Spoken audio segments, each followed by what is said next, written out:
first step is to understand the template. There's two fold lines that are critical to the installation. If your doorstop is greater than 1 1/2 inches, you're going to use the upper fold line. If your doorstop is less than 1 1/2 inches, or a blade stop, you're going to use the lower fold line. For example, on this door, the stop is 1 3/4 inches. So on that door, we're going to use the upper fold line.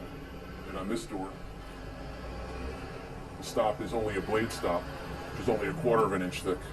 So we're going to use the lower fold line. Once you've selected the proper fold, you want to align the edge of the template, not with the edge of the door, but with the edge of the center line of the pivot of the hinge. So you're going to slide this until the edge of the template is right in line with the imaginary center line of the hinge. And then once you get that set, you reach up here, grab the tape, peel it off, and stick the template down to the door. Now what we'll do is we'll close the door, and we're going to mount our center line position for our door arm mounting shoe. If you have a butt hinge or an offset pivot, you use the line indicated as such. And if you have a center pivot, you're going to use the line right next to it. You simply mark your center line location. Often it's handy to use a builder square.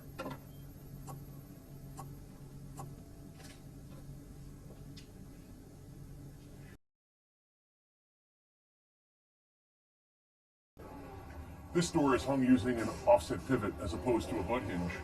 So in this door, you're going to align your template not with the edge of the door, but with the center line of the offset pivot. You'll then remove the tape and adhere the template to the door.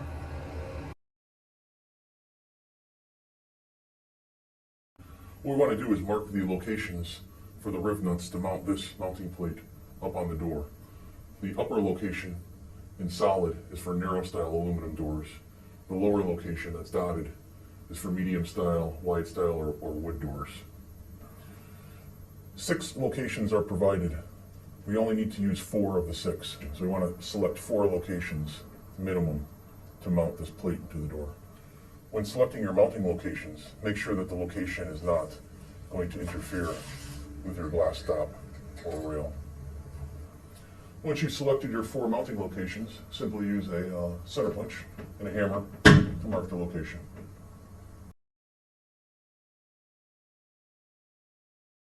On the medium style door, we use the lower mounting location to mark our holes for the plate, which is going to mount here. On the narrow style door, we're going to use the upper mounting locations. We're going to mount the plate up in the upper location. Again, being careful when marking the locations, not to mark one on the center line of the glass stop.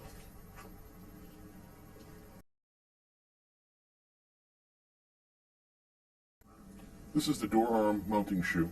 It has a vertical line here for lining up with the line that we drew. This is a triangular mounting bracket that applies to the face of the frame. It's going to attach in this slot and screw in from this back side like this. Now I will mark the hole locations for the door arm mounting shoe.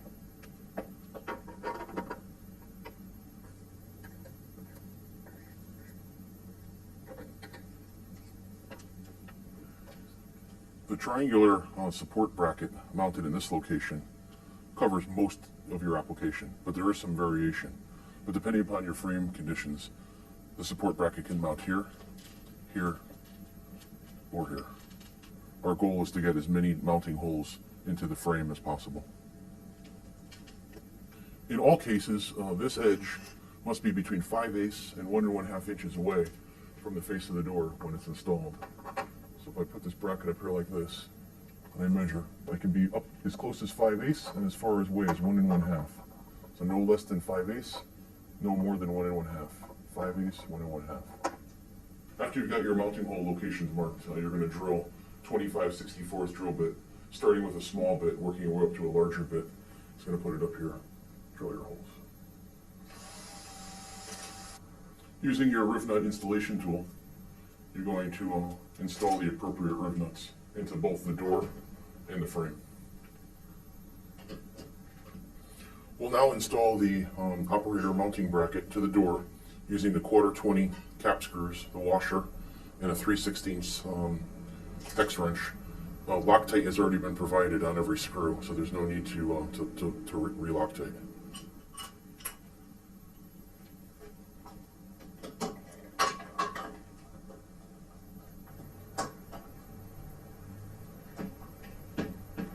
Install the 2 operator mounting pins using a 7/16" box wrench or an adjustable.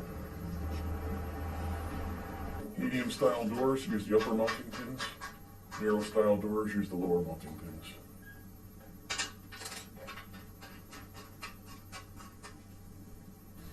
Next, install your operator mounting bracket dress cover.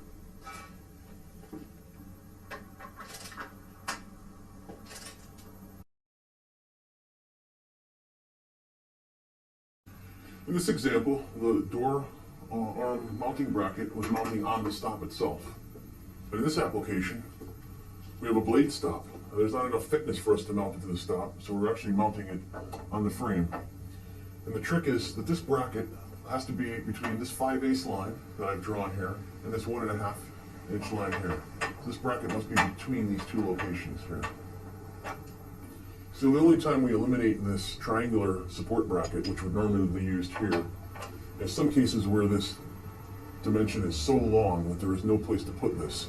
In other words, if this frame were way out here, then we would eliminate the triangle. We would mount this and try to get as many fasteners as possible into the frame.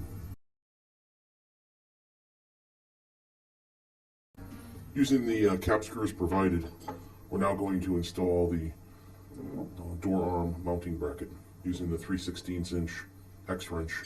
And once again, the Loctite has already been applied to the screws, so there's no need to apply additional Loctite.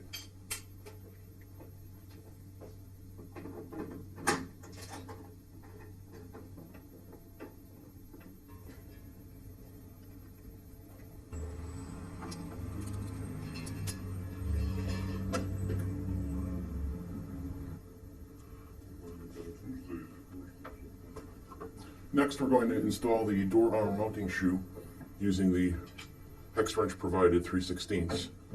The dimension that we're going to get is from the edge of the door to the center line of this is going to be 6 3/8.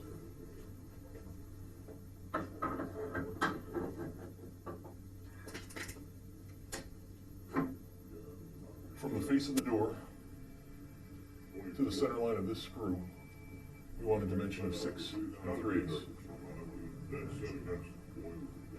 Lastly, tighten the door arm pivot shoe to the bracket using the 4 screws. We recommend the riv nuts in that triangular bracket because it makes for an unbelievably strong door arm connection.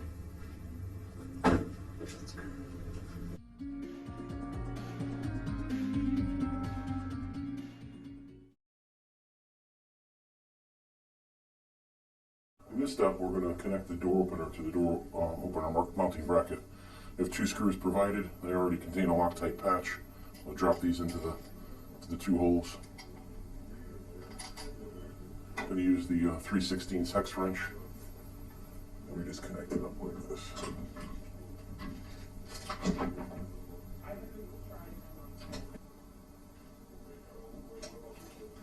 In this step, we're going to attach the cast aluminum door arm to the top of the triangular hardy steel output shaft of the operator.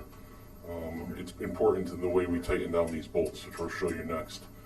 And we're going to use our 3/16 hex wrench to tighten the bolts.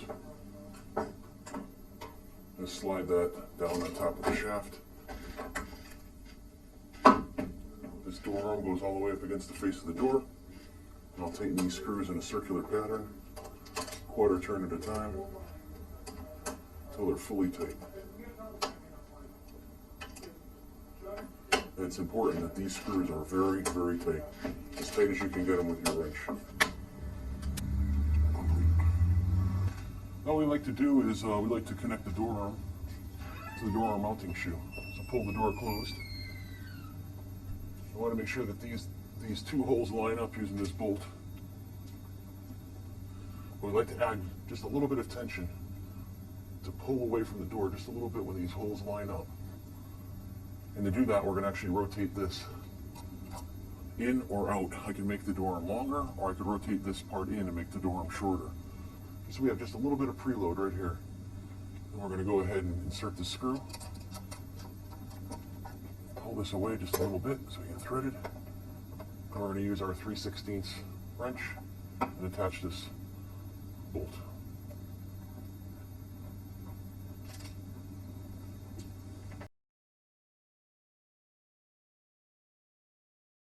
So what we have up here is a spring that we can use to adjust the force at which is required to open the door and close the door. And it's adjustable for different sizes. The factory setting covers us for about 80 to 85% of the applications. But we can adjust it by inserting our wrench and turn clockwise to increase or counterclockwise to decrease.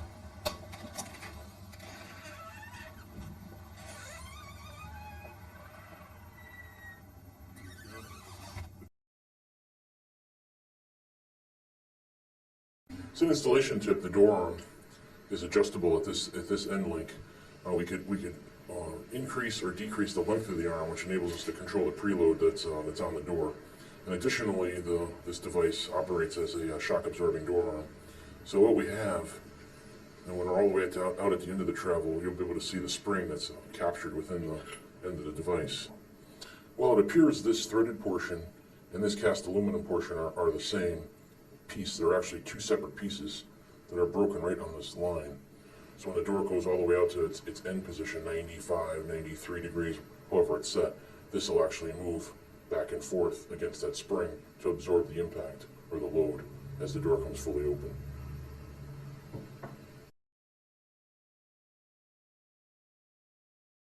Just as an installation tip, we include 2 washers that will enable you to space the door arm away from the door arm shoe in the event that it's rubbing. Sometimes the door arm may rub against the door arm bracket, particularly in this location.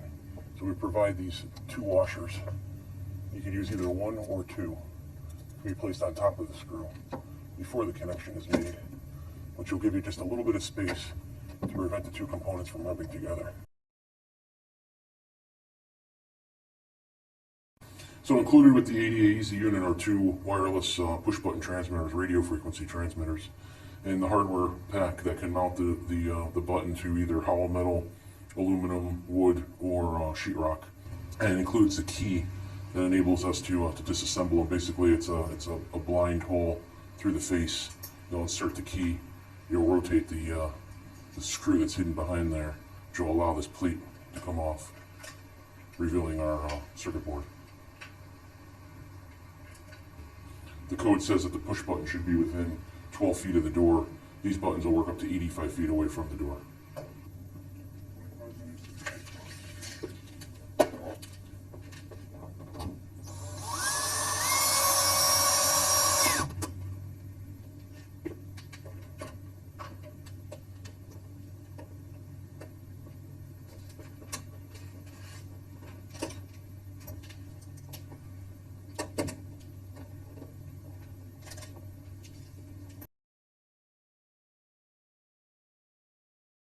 In this step, we connect the battery. It's 3 wires with a 3-position connector, and it's got keyed. It'll only connect into one of these connectors.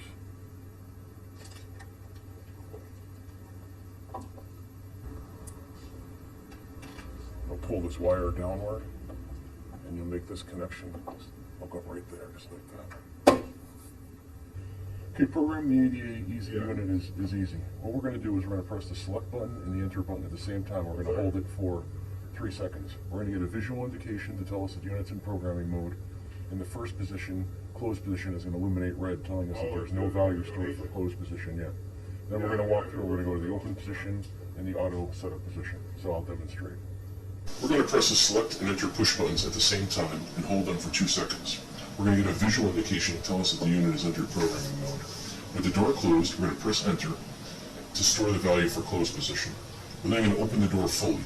We're going to press enter to store the open position. We're going to allow the door to close, and we're going to press enter to start the auto setup procedure. The door will open to 30 degrees, calculating the door's size and weight in order to tune it to ANSI.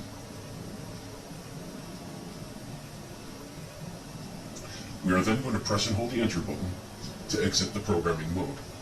After we've exited the programming mode, we'll then be able to press either of the wireless push-button transmitters to cycle the door open and closed.